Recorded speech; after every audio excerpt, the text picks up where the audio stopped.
तर अभ्यंग वर्ज्य कोण आहे?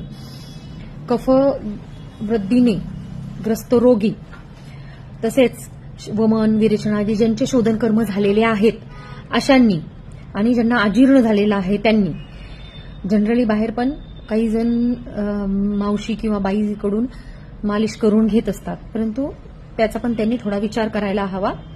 ब्लाइंडली मालिश शरीराची करू नये. आता पुढचा विधी बघू आपण, उद्वर्तन.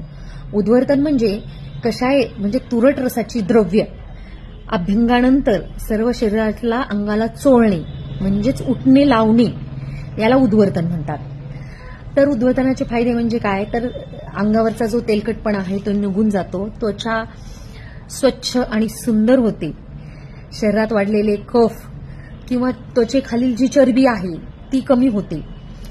म्हणजे स्थूल रोगी आहे किंवा स्थूल व्यक्ती आहे, कफदोष वाढलेला रोगी आहे, तर त्याचे पण उद्वर्तनाची पद्धत असते, त्या पद्धतीने ते उद्वर्तन करावे लागते.